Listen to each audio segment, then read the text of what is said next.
Hey folks, Randy Newberg here. Hope you're doing well. We're out at the range this morning, and one of the common questions we get is, what reticle should I have in my scope when I'm hunting? So when they say for hunting purposes or when I'm hunting or at normal hunting ranges, that's way different than long range.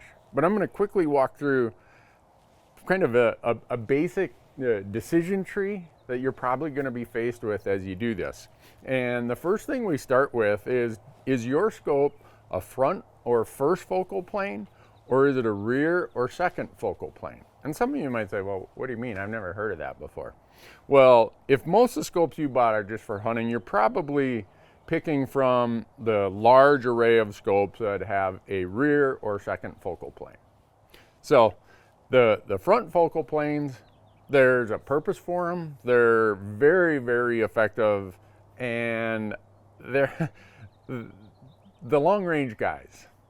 Really, you won't see any long range guys using rear or second focal plane. They're all going to use front focal plane.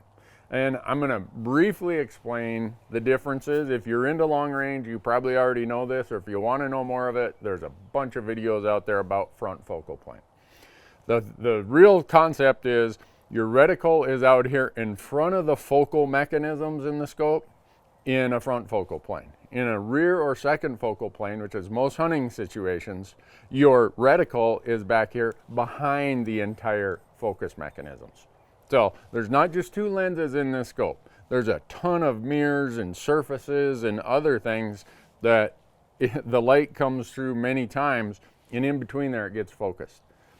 Know that most of your hunting scopes, for most hunting distances, most people will prefer a second focal plane, and I'll explain why. Is when you have a front focal plane, as you increase your magnification, or kind of the contrary, when you decrease your magnification, that reticle is out here in front, so it gets really fine and it's harder to see, especially at low light. Well, a lot of times when we're out hunting, we might be on a lower power, or we might be at a lower light situation.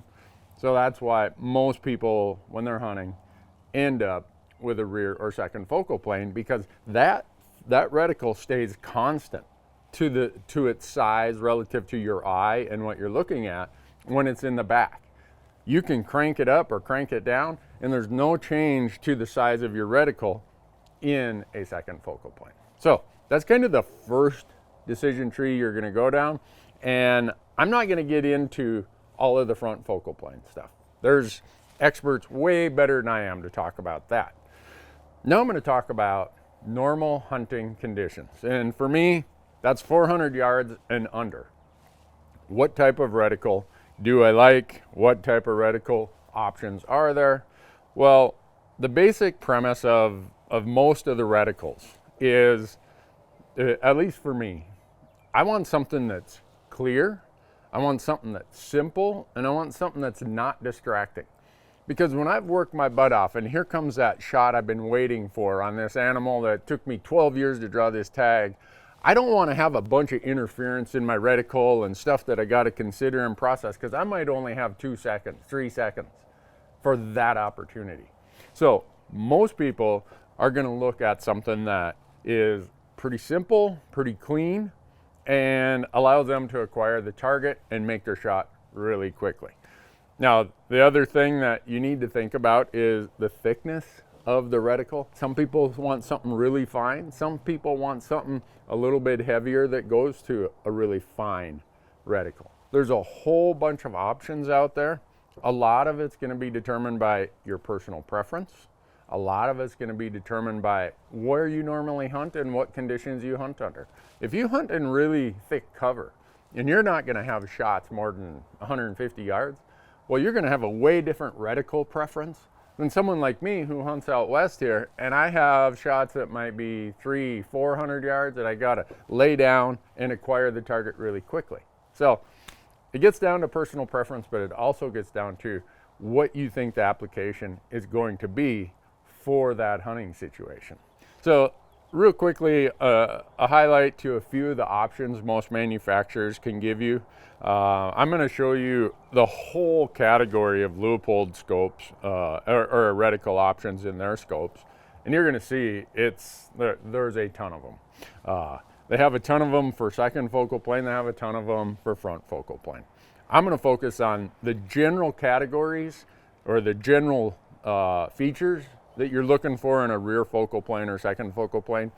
You might want illumination, maybe you don't. That's usually an option in most. Do you want it illuminated or do you not? You might want what they call a windplex that comes with hash marks that will give you at certain distances, you can sit down and say, okay, based on this distance, here's how many MOA, or some people like to convert that to inches. And so the wind hash marks are going to be on your horizontal plane, and they allow you to adjust for wind.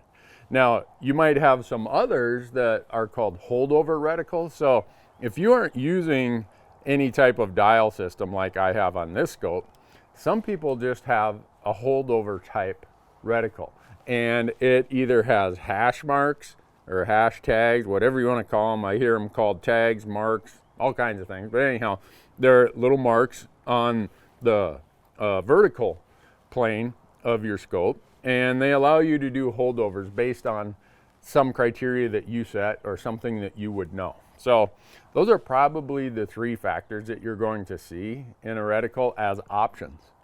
Now for me, I'm kind of an old school kind of guy. I've been using duplex reticles since I bought my first scope when I was about 14. It had a duplex reticle. Back in the day, you didn't have a ton of options. So for me, as much as Leupold and other companies have every kind of option you can think of, I default to the old duplex reticle. Why? One, because I'm familiar with it. It's what I grew up with. Two, I don't like a lot of interference. I want to get down on that rifle. I want to quickly acquire that target on whatever animal that is and make a good shot. I wish I could tell you that I'd figured out how to use all these holdover things, all these windage things, but I've compensated with the holdover stuff like most people have by going to a turret. On this scope, Leupold calls their turret system custom dial system. Pretty much every manufacturer has a turret system these days. And you can get a windage turret if you want. I don't get those. It's just one more thing I gotta mess with. And usually at the shot distances I'm talking about, 400 yards and under. If I got a hold for a lot of wind, that means he's out there 400 or 300, 400 yards. I'm going to try to get closer if the wind is that extreme. So I hope that gives you some thoughts about what you can consider or what you should consider. For hunting situations, I would bet most of you are going to end up in some similar situation or some similar outcome to what I've chosen. Clean, precise, simple, easy to acquire the target, great at low light. Off you go. Don't overcomplicate your life unless you have a reason to do that. Pretty much sure you're going to end up with a rear or second focal plane on your hunting stuff, your long range stuff. I'm 100% sure you're going to end up with a front focal plane. And if you want features, there's all kinds of them out there. Just make sure they're a feature that you're going to use and it doesn't distract when the time comes. Hope that helps. Thanks for watching.